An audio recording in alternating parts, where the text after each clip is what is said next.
This podcast is brought to you by Taaffes Bar. Taaffes Bar are Galway's #1 GA pub in the heart of the Latin Quarter with live Irish music twice a day. So it's later than usual, but another edition we have here of the Galway Senior and Intermediate Power Rankings. They're really beginning to take shape now with the knockout stages. It's just really the teams pushing on to the next stages of the competition, and then the teams in relegation jumping up a place or two. But Barry, was it tougher to do considering your own club coming up short at the weekend there? Uh, no, not particularly. I think everyone is kind of finding their position. There has found their position down to the last four now in both competitions. So, the Clare Galway thing was really disappointing again, to be honest. I know they lost Jack, and he's a big blow to them. But in fairness, probably Milltown deserve maybe to win by a couple of more scores than they actually did. And Clare, back to the drawing board for Clare Galway. It was a great opportunity. They would have felt to push on to a semi-final, but they didn't show up. And that's how you're going to have to take it. If you look at maybe someone like Clare Galway, if you look at someone like St. James's, where lost Sam O'Neill so early, but still pushed and pushed on Tuesday evening when they could be going training for a county semi-final. They're the team that's going to be really disappointed versus Clare Galway, who can have no complaints. We'll get into the power rankings here now from 1 to 9. So it's just Cullinane first, Kervin second, Montbelly third, Milltown up 2 places after their victory over Clare Galway. St. James's just came up short against Montbelly. They're in fifth. Clare Galway, after their defeat to Milltown, down in sixth, down 2 places. So Tilnock and Carron remain in seventh after losing to Cullinane for the second year in a row by a point, but this time at the quarter-final stage. Tuam Stairs, who were defeated by Kerfin by 2 points in that local derby, there in eighth. And then Barnet in ninth, who lost to Tuam in that preliminary quarter-final. Barry, before we get into each team and all of this, the DRA Michaels, that's happening tonight as we're recording, but what have you made of the whole thing and what do you think should happen? Jesus, that's a loaded question considering my history with St. Michael's. I could get the Twitter at and the former inter-county greats after me again. But to me, it's fairly straightforward to a certain degree. I think we should have one rule in that if every club, if every county and every competition is going with a rules of a competition in terms of the scoring difference that's just against the teams involved, I think everyone just buys into it and take away any confusion. If the Galway County Board clarified their email and sent it out to all the clubs in the correct manner, then clubs can't really have much complaining to do. They got an email say that was the one. So I think a lot of the responsibility, like Galway County Board, shouldn't have left it open to confusion. But if it was clarified, then I think they should leave well enough alone. And that's not having to go with St. Michael's. That could be any team. To a certain extent, you have to take your punishment. They didn't, did they get 3 points? Am I right in saying 3. that? They drew the score, like they scored a goal or 1-1 against Montbelly Mylock. Yeah. They got well bet by Clare Galway. Thought they were poor on that day. And I Drew Tuam and bet to more on the opening day. So I don't think they can have. I think a lot of their, I suppose the reality of their appeal is that they want to get out of this relegation dogfight, which is going to be absolutely, it's going to be a very, very tough one. But I don't think they can have any complaints to say that they were one of the teams that should have been in the top 8 or in that playoff in the quarterfinals. I don't think they played well enough to do that.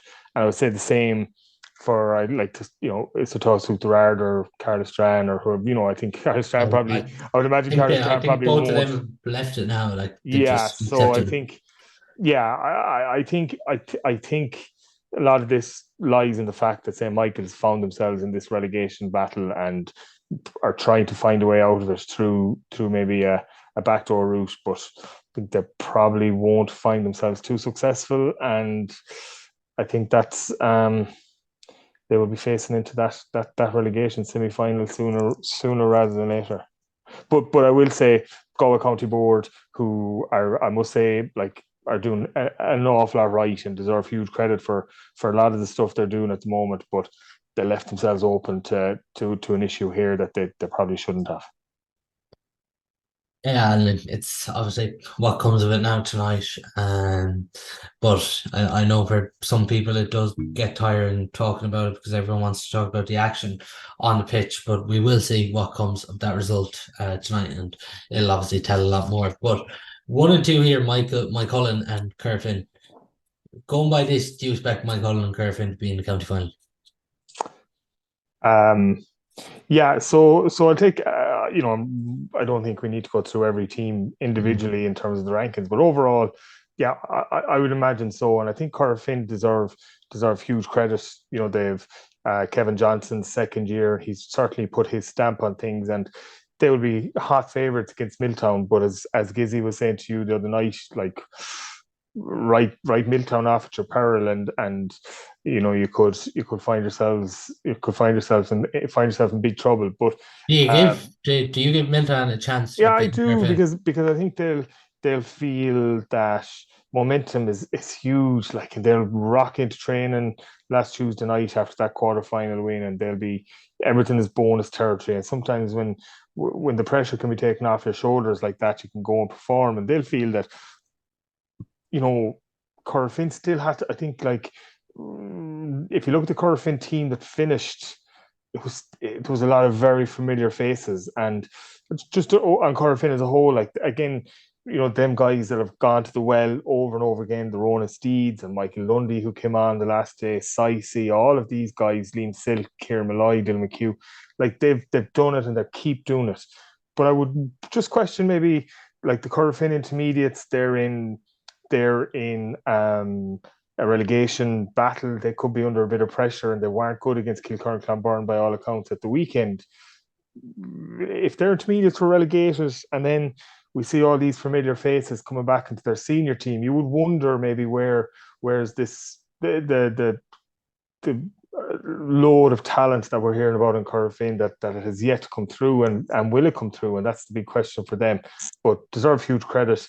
Um, and so far, you have to say, probably the most impressive team, um, or have shown the most impressive form, because I thought Mike Cullen were great at the weekend, and outside of Peter Cook was always excellent.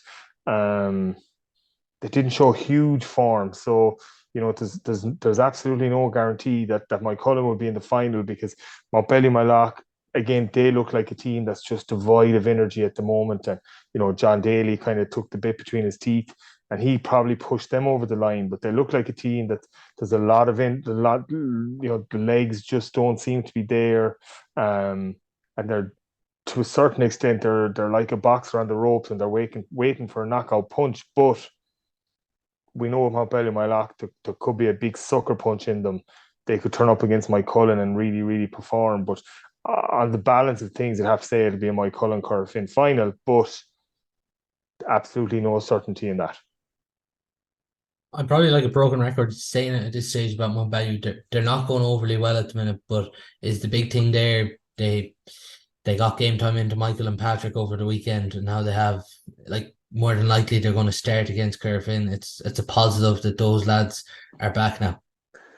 Yeah, and absolutely, and like that could be the energy lift that they need. As I said, I don't see them obviously at a Tuesday, Thursday at the weekend. I don't know what training is going like.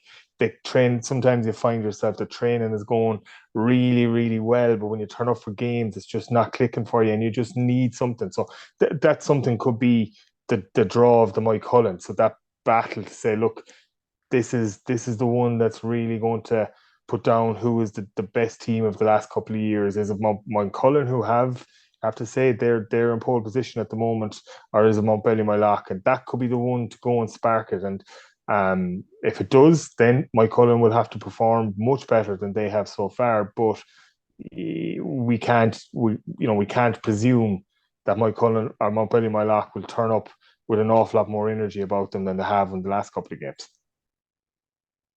Just finally on Milltown, can they win Frank Box? I don't think so. And that's no disrespect to them. I think they could just come under a bit of pressure to get enough scores that they need to go and beat these teams. And what happens generally is when you come up against the better teams in the, like if it was, Kevin Johnson or Val Daly or whoever, Don Cannellan, they'll do their matchups, and eventually Milltown will do their matchups, and eventually it kind of boils down to who runs out of players first. And I just think that overall, on the balance of things, Milltown would run out of players just that little bit quicker than the other two teams. But like when they look back at their year, they'll be saying, brilliant, brilliant performances, and thoroughly deserve to find themselves in the semi-final, and will have a right cut off Corofin. And you said Milltown can't. Do you still expect Mike Cullen to win it? I do. I do. I do. Yeah, I do expect Mike Cullen to win it, but I have to say, Corofin are certainly sneaking into the reckoning, because they mightn't be playing brilliantly, but you know what? They're playing consistently. And the one thing Mike Cullen and Montpellier Montlac aren't doing at the moment is they're not putting really consistent performances together, and that can catch you. Where Corofin, it mightn't be the Corofin of 4, 5, 6 years ago, but they're very consistent, and they look like they have a very good style of play about them. They're well drilled, and they could go and sneak it. But if I had to put something on it, I'd still tip Mike Cullen, but I'd be wouldn't be sleeping overly well in the run into these last 4 games. You've already mentioned Clare Galway there, disappointing result for them at the weekend. But on fifth, St. James's, are they the team that's improved most from 2022 to 2023?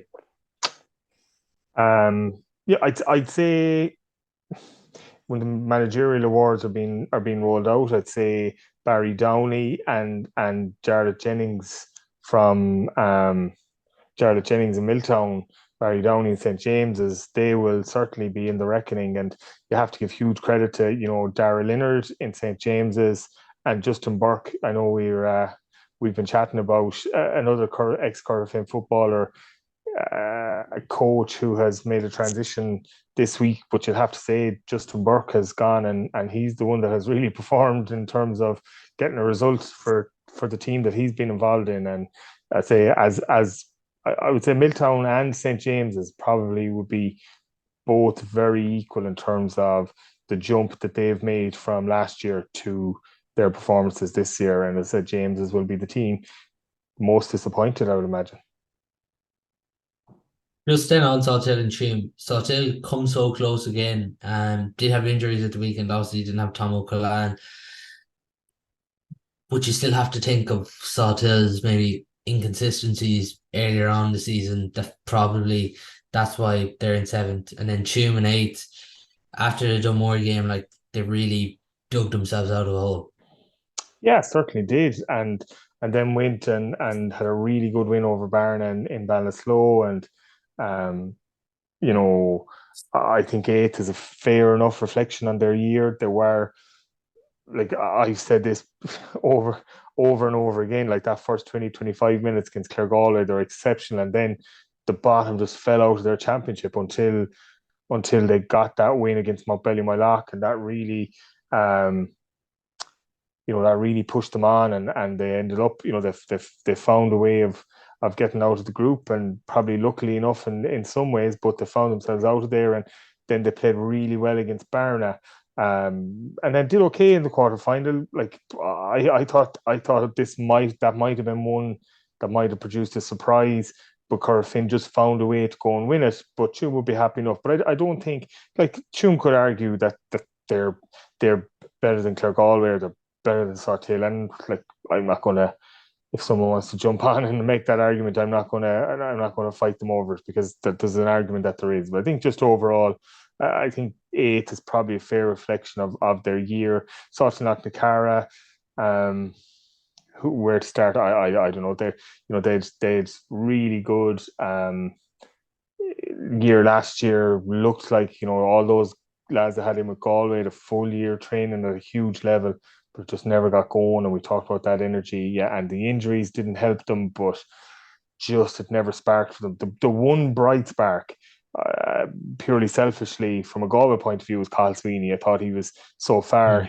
To me, he's one of the players of the championship. And like, if I was Pádraig Joyce, and Pádraig Joyce certainly won't listen to me in terms of advice or what he should be doing, I would be sitting down with Carl Sweeney sooner rather than later and saying, like, you go and drive this Galway thing, because he has everything in his locker, and he produced it for Sáthin Nakara, and one of the bright sparks. Just on Burnley, we didn't touch on them. We haven't been on a power ranking since prelim, but find themselves in ninth. And after you think of their games, they probably find themselves in ninth because obviously they lost the prelim, but they didn't really score enough over the championship. Yeah, and I was listening to Morris Brosnan talking about this on the Examiner podcast, and he talked about their conversion rate was very, very poor. But they're a young team, and sometimes years like this can be a year that you learn a huge amount from, and whoever goes in, whoever's over them next year, can take from that and look at it and improve from it, because they've loads of really good players. They should have won some games that they didn't lose. They didn't win. That Carlos Strand game was a complete sickener for them. Um, and there's loads of potential there. And I think if we were starting off with this next year, you'd be looking at them as maybe the team that can emulate a St James's or a Milltown and go and push for a last four or a quarterfinal spot. But overall, they'd be relatively happy with their year. They know there's a lot more potential there. But again, they got to the knockout stages, and I think that's probably all you can ask for in some way. Into the second half now for the power rankings. So from 10th to 17th, 10th Uachtar, 11th Anadown, 12th Dunmore McHale's up one place after beating Cullinane in their relegation playoff after extra time in Craig on Saturday. Carstran up two places into 13th after defeating on Spidale in the other relegation playoff.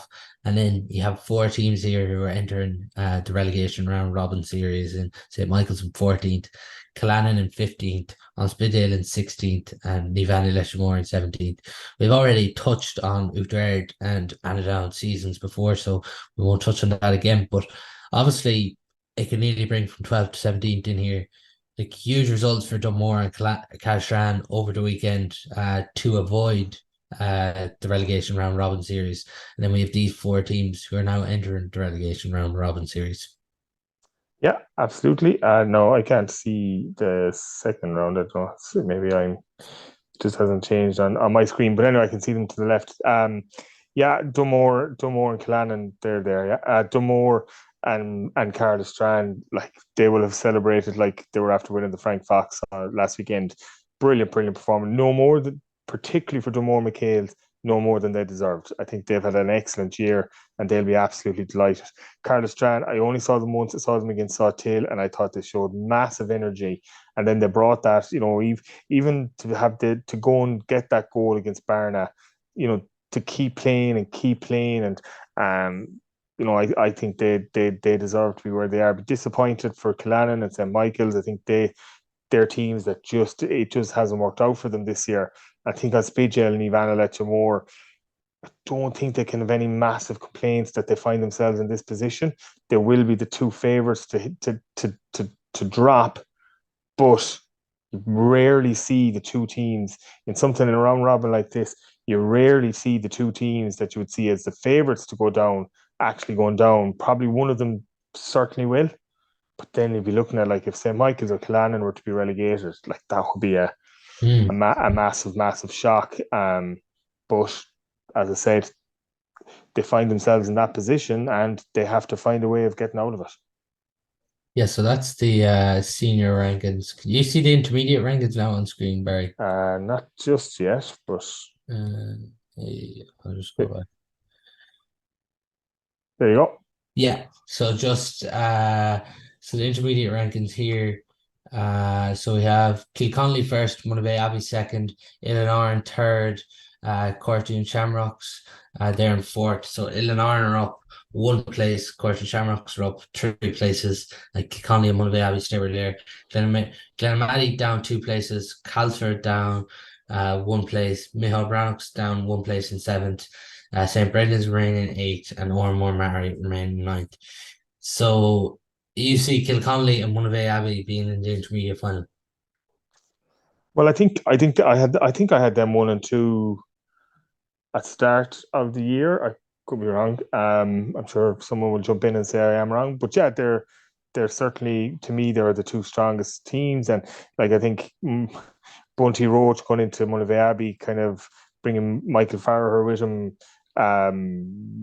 signaled intent for them, and they've produced really good performances so far this year. Kilconnelly are funny. I have them at one. I've said this over again. They're hanging on at one. I don't think they've been absolutely outstanding, but sign of a good team that they can go and find ways. But like Ilan Aaron without Colm O'Brien on, but Sean Mulcairns comes back into it and playing Without really, really.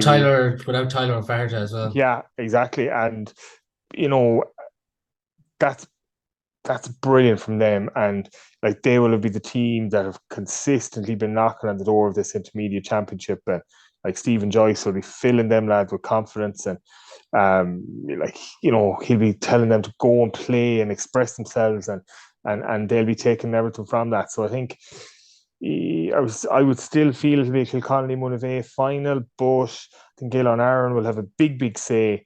Carton Shamrocks, their season was very up and down. They had some really good results. Then they kind of petered off. They've done well since it got to the knockout stages. And again, like that, with Adrian Varley going really well, they'll fancy their chances. But to me, Kilconnelly and Monivea, I'll still stick with them, but just about. Fortune, obviously, they're fourth.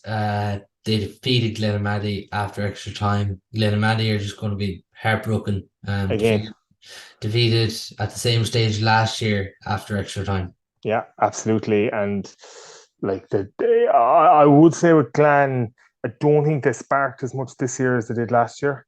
They'll be very, very disappointed, but I just don't think it was as impressive a year for them as last year was. But to go out in extra time again, that is heartbreaking. But on the flip side of that, for Corton Shamrocks, that could give them like a real good lift. They came through it, fairly injury free. They get a 2 week break into a semi-final. Like these semi-finals they're going to be like, I'm not sure they're going to be a double header, or they're going to be a double header with a senior senior semi-final. They're going to be two cracking weekend matches, and well worth you're getting good value for money, whether you stream it or whether you go to it to go and see those two semi-finals. Caltra and Micheál Brannocks. Caltra really more comfortably beaten by Illinois, and Illinois scored 2-4 in the first 10 minutes, which kind of you really felt Caltra were chasing the game. But then like everything Brannocks had thrown at them was just like, obviously your keeper gets injured in a warm-up, one of your outfield players has to go and goal sprint, on Curran gets injured, then they don't get a penalty where they should have got a penalty. They'll probably have the biggest regrets, similar probably to Glenamaddie when they consider just beaten by that one score. Yeah, 100%. I think Caltra, with the two Manions playing, and they did well. I know I got a bit of stick for having them so far down. How do you have to respond to your Caltra critics now? Yeah. Well, all I'll say is if we watched the well, how I respond, I'd say why I have them down there is that they didn't come out. I know they were unlucky, and that's fine. But there's loads of unlucky teams. But they didn't come out of their group last year, which is first and foremost. And they find themselves in division at start of the year. I think 4A. Would I be mistaken in saying that 4A? No, I think no. They've come out of it, and fair play to them. But like Division 4 is well down there. But I did say if they get to two Manions back, which there was a rumour that that changes things for them. And they perform really, really well in the group stages, and just didn't go well for them at the weekend against Dillon Aaron, and they didn't perform. But again, brilliant year for them. They might have felt that they weren't going to go on and win it, and it was a year for getting more experience into guys, getting more younger guys with that competitive championship action, and they'll find themselves in, having gone up a division in the league, it'll be more competitive, they'll be getting better games, they'll be getting more confidence from this year, and, they'll find themselves back in that knockout stages next year, no doubt. And heartbreak for Brannocks. Yeah, absolutely, but just so unlucky. Like, just everything, as you said, everything that could possibly go against them went against them now. Fintan O'Curran getting injured, like, he's just so important to them. Ronan O'Biolan getting injured, so important to them. And that's really all you can say about it. Like, they look back at this and go, it just wasn't one of those days. You'd hope they won't be too disappointed from it, but they'll say, look, next year is another year, and you go and build from that. So just on this then, Brendan's remaining eighth, gave Kilconnolly a fierce rattle, but when Kilconnolly got those 2 goals really, and then Brendan's kind of get a goal in injury time and only lose by 2 points, but it just felt like Kilconnolly took control and Brendan's were then chasing towards the end. Yeah, I think Brendan's lost a couple of guys through injury as well, which didn't help them, either. But there's brilliant work going on in St. Brendan's, and from board level down to playing level, and they're becoming more and more competitive, and that's really good for Galway football. And like, back in my day, which was a long time ago, Paul, like I won another 21 All Ireland. We'd call like Miguel Calais was in goal. We before that, like, we'd always St. Brendan's guys involved. Matthew Geraghty, brilliant footballer. They're always really good footballers in St. Brendan's, and it's great to see them back being competitive. And you just hope now that they can go and push again, because Galway football needs to get players from these smaller clubs, because we can't always rely on the Mike Cullins, Sawtills, Corofins, Tumes, the big population bases. We need to get players from the smaller clubs, because those guys come in and they rattle everything that stirs, and there's a bit of that chip in their shoulder coming from a smaller club, and that's what Galway needs. And it's brilliant to see St. Brendan's being one of the clubs that are really going to push on. So on that, we've already touched on the teams in prelims, who lost prelim quarterfinals, and that was Ormore Mary. They remain in 9th, Williamstown 10th, Clifton 11th, and St. Gabriel's 12th.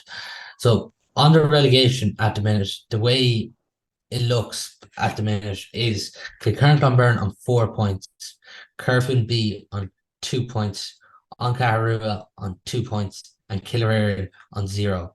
So really, Kilkerran-Clonberne can really be dragged back into this if they were to lose to Carrow and Curfin B were to beat Killearn. Then you have 3 teams on 4 points. But for Killearn, it does really look like they're in a bit of bother now. They'd need to beat Curfin B, and then they need Kilkerran-Clonberne to beat Carrow, and then you have 3 teams on 2 points, and that they really need to rack up a big score. But it looks like they're in bother, and it looks like at the moment they're heading for junior football, and you expect Oncaharua to join Killearn in junior football, and you expect Curfin B and Kilkerran-Clonberne to stay up. Do I? Yeah. Do I? Yeah, I do. Well, on the rankings. On the rankings, yeah. Well, you can only go on how things have transpired, and unfortunately, it looks like Killearn under pressure now. I'm not sure. You might need to go to the rule book on this. Can you be relegated on scoring difference? Yeah. I don't think it can. And now, I'm not by no means saying that's a definite fact, but this is going to be tight. But I will say is, I was chatting to a couple of people that were at the Kilkerran-Clonberne Curfin B game at the weekend, and it's like Kilkerran-Clonberne were really good and played really, really good football. So I would expect them to go to 6 points. They played Carrow in their last game, don't they? I would expect them to go to 6 points. that still leaves Carrow on 2 points, and then Killererin to go and beat Corfin B. I'm not sure that's going to happen. It's Killererin play Corfin B. Killererin play Corfin B. So I don't know if that's going to happen. That leaves Killererin on no points, and it will put Corfin B to 4 points, which would take on Carrua to junior football. That's just the way I see it. It's not. There's no guarantee, obviously. That's the way it's going to transpire. But at the moment, with all known form, it looks like it's going to be Killererin and Carrow for the drop. And to me, like as a Galway football supporter, that's not good.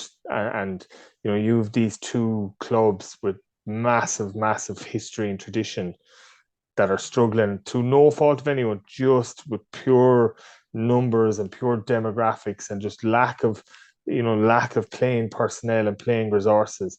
No lack of effort by anyone. It's just down to, unfortunately, demographics, and they're struggling to get guys through, and maybe struggling to hold guys. Lots of young fellas away, or gone traveling, or gone to Dublin and not committed to it. But at the moment, you would have to read it, and that's where we talk about Kilconnelly, Monavea Abbey, Cartoon, Ilon Aaron. That's enjoyable. That's county semi-finals, to be big crowd before the senior semi-final. That's enjoyable. Down at the other end, with those 4 relegation games, or 2 relegation games of 4 teams, not enjoyable.